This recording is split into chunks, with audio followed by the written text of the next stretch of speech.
Bonjour à tous, donc je me présente, je suis Nicolas et j'attaque le défi magie. Donc voilà, donc ça c'est la vidéo d'avant-défi pour me présenter, pour vous lister un petit peu toutes mes intentions, ce que j'attends du défi et puis un petit peu en guise de psychologue, puisque j'ai pu remarquer qu'en fait sur les autres co-créateurs la caméra servait beaucoup de psy en fait et aidait vachement au défi. Donc voilà, je me lance hyper stressé en fait, hyper le trac. Je déteste me voir en vidéo. En photo ça passe un peu mieux, mais alors en vidéo je peux pas blairer, je n'aime pas mon image, je n'aime pas ma voix. Donc du coup il y a plein de choses à travailler, ça va être horrible. Donc voilà, ça commence super mal. Je savais pas du tout comment commencer en fait. Je me suis dit bon alors comment on dit bonjour, salut, namasté, super mainstream, salut les co-créa, trop utilisé. Bon, un simple salut à tous, je pense que ça va pas mal. J'avais tenté le plopi-plop, mais bon là c'est peut-être un peu trop décontracté. Donc voilà, donc le défi magie, c'est un petit peu stressant en fait, parce que j'ai plein de choses à travailler, je m'en rends compte. Mais c'est déjà pas mal, je m'en rends compte, on va dire que c'est la moitié du travail de fait. J'ai potassé un petit peu le début du bouquin. Donc déjà rien que là en fait je me rends compte vraiment que j'ai plein de choses à travailler. Les affirmations ou citations qui sont demandées, on devait en trouver 10, j'en ai trouvé que 4. Bon, au pire je compléterai un peu plus tard.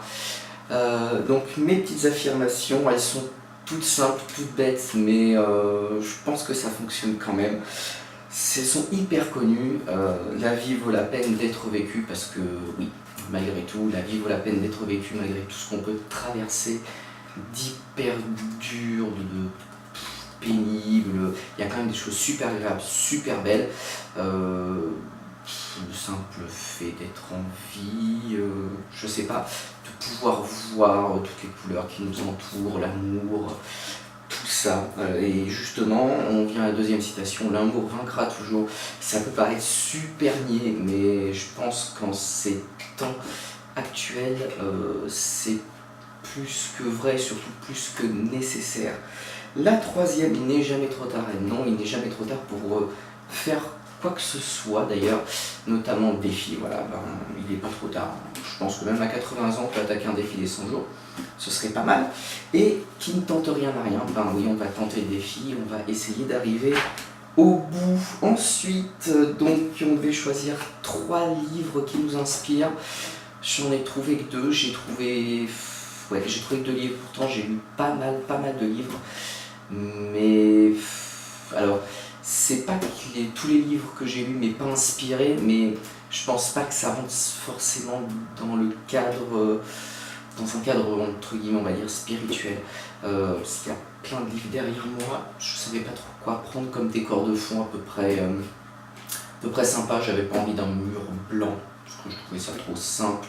Et puis je suis dans le bureau au calme sans que le petit m'écoute puisqu'il est en train de dormir. Donc je me suis dit la bibliothèque en fond c'est pas mal du tout finalement. Il y a plein de livres, plein de genres différents, enfin bon passons. Et donc du coup j'ai trouvé 2 livres, donc le plaidoyer pour le bonheur de Mathieu Ricard qui m'a énormément inspiré, tout simplement à être plus heureux avec ce que j'ai et à être plus heureux avec moi-même. On verra que c'est un gros point à travailler, mine de rien. Et un livre de Bernard Werber, parce que j'aime beaucoup cet écrivain. Il va falloir d'ailleurs quand même que je me mette à lire d'autres livres de lui parce que j'en ai lu qu'un alors qu'il en a fait plein d'hyper intéressants. Et si vous ne connaissez pas et que vous aimez vraiment bien lire, je vous conseille vraiment les bouquins de Bernard Werber qui sont des bouquins vraiment axés sur l'humain, la spiritualité, dans un fond fantastique. Vraiment, je vous le conseille. Et donc le livre qui m'a inspiré, c'est le livre du voyage. C'est un tout petit bouquin hyper simple et c'est tout con, mais il fait voyager, d'où le titre. Ensuite, je vais peut-être un peu vite, mais c'est le stress, ça va se calmer dans les prochaines vidéos, j'espère. On nous demande de pratiquer un rituel. Ouais, alors il y a plein de rituels que j'ai oublié de faire ces derniers temps, c'est très dommage parce qu'en fait c'est des rituels qui me manquent. Euh, ouais, carrément. La méditation, depuis que j'ai découvert ça, en fait, ça m'a beaucoup calmé parce que je suis quelqu'un d'hyper nerveux. Euh, je peux être hyper mou, mais je peux être hyper nerveux, c'est assez paradoxal. Ça doit être dû au fait que je sois balance, je pense. Euh, c'est ou tout l'un ou tout l'autre, donc voilà, je suis ou tout mou ou trop nerveux. Donc la méditation m'aide beaucoup à m'équilibrer, le yoga aussi, même si je le pratique pas à un niveau extraordinaire.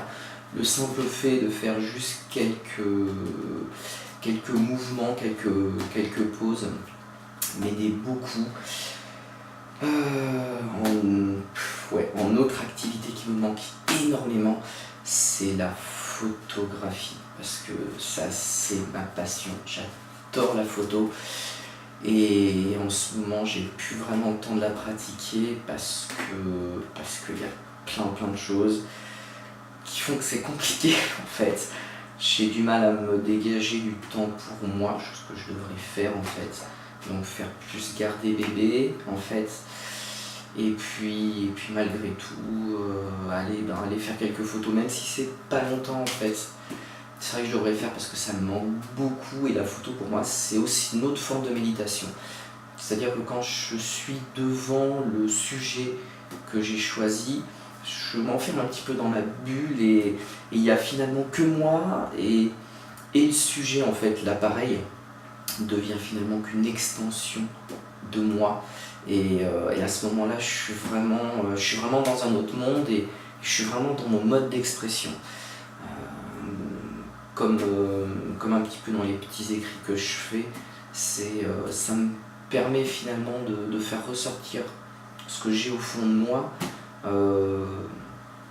d'une autre manière que de simplement discuter en fait. Ça permet de faire passer la photo pour moi permet de faire passer tout un flot de sentiments. Je pense que c'est un art qui est trop peu considéré finalement par certaines personnes qui vont penser que la photographie finalement il suffit juste d'appuyer sur un bouton. C'est pas tout à fait vrai, c'est pas aussi simple que ça, c'est même beaucoup plus compliqué. La photographie est un art qui est régi par énormément de règles qu'on peut transgresser mais qu'il faut apprendre à connaître avant de pouvoir les transgresser finalement. Et c'est là que ça devient intéressant, c'est parce qu'en plus c'est un art jeune malgré tout, qui n'a pas fini de développer tout son potentiel. Il y a plein de nouvelles techniques qui émergent au fil des années. On garde toutefois les anciennes qui sont fantastiques parce que j'aime beaucoup aussi de faire de l'argentique même si je travaille beaucoup en numérique. Et c'est un art fantastique que j'adore et faut que je m'y remette, tout comme à écrire et à lire en fait, parce que c'est des pratiques qui me manquent. Ça me permet de stabiliser tout un tas de choses qui sont en moi. Et donc du coup on en vient un petit peu aux objectifs en fait du défi, où du coup il faut que je sois plus conscient et plus ancré, enfin en tout cas c'est un de mes objectifs, plus serein et plus zen, ce que j'avais réussi à faire, ce qui s'est un petit peu dégradé en fait avec la venue de bébé, puisqu'il a créé tout un tas de mouvements au sein du couple et en nous aussi tout simplement. Ça a été un grand chambardement, donc il y a besoin de remettre tout ça à plat. Je pense que ça va me permettre aussi de gagner plus d'énergie, c'est aussi un des objectifs, parce que je suis complètement en perte d'énergie, je me sens drainé constamment tous les jours. Je suis tout le temps claqué, un petit peu comme Wurty en fait. Wurty est tout le temps claqué. Moi c'est un petit peu pareil, en plus j'ai un travail hyper physique. Donc c'est un peu chaud, c'était le petit clin d'œil pour Wurty d'ailleurs. Donc ouais, c'est toujours compliqué de gérer un bébé avec un travail hyper physique. Surtout quand en plus du coup on n'est pas équilibré, quand les chakras sont en bordel, les corps subtils aussi, ça draine l'énergie, c'est une catastrophe. Donc du coup on va essayer de régler tout ça. Donc du coup se relier à son âme, à mon moi profond, ça c'est aussi un objectif du coup. Ça fait plein de choses, mais je pense que tout va se mettre en place finalement assez naturellement si je reprends les petits rituels que je faisais avant. Et donc du coup, je souhaite également m'affirmer dans ce que je suis, être plus confiant et créer mon avenir dans la gratitude et l'abondance. Ça se relie en fait un petit peu avec le défi abondance de ma femme du coup, puisque en même temps que je fais ce défi, je suis toujours un petit peu le défi abondance et argent, qui est aussi un défi super intéressant et du coup que je fais un petit peu aussi. Et donc là du coup on va en venir au point, un des points, tout du moins le plus important de chaque défi, c'est les intentions. Et là du coup, les intentions rejoignent plutôt les objectifs en fait, puisque au-delà de l'intention qui est de vivre la magie au quotidien en 100 jours, et où je m'engage à donner le meilleur de moi-même, puisque ça c'est donc du coup l'intitulé du défi, j'ai une deuxième intention qui est de m'ancrer et de gagner en confiance, donc on rejoint certains objectifs. J'ai également une autre intention qui est de faire ressortir mon potentiel de création, aussi bien dans l'art, donc la photo et les écrits, que dans la vie, puisque oui, dans la vie en fait, nous sommes des créateurs, puisque nous ne sommes pas simplement une enveloppe physique et charnelle, nous sommes une âme avec un esprit, tout un tas de choses parfois un peu compliquées à comprendre ou à intégrer, pas à maîtriser, mais à apprendre à communiquer avec son âme, ce qui n'est pas toujours simple, puisqu'on est quand même pas mal coupé en fait de notre essence, et c'est très dommage. Donc du coup, en se reliant à son âme, on libère notre potentiel de création, puisque oui, nous sommes une part du divin, hein, nous sommes des êtres spirituels qui faisons une expérience humaine, et pas l'inverse. Donc du coup voilà, plein de choses à travailler, et donc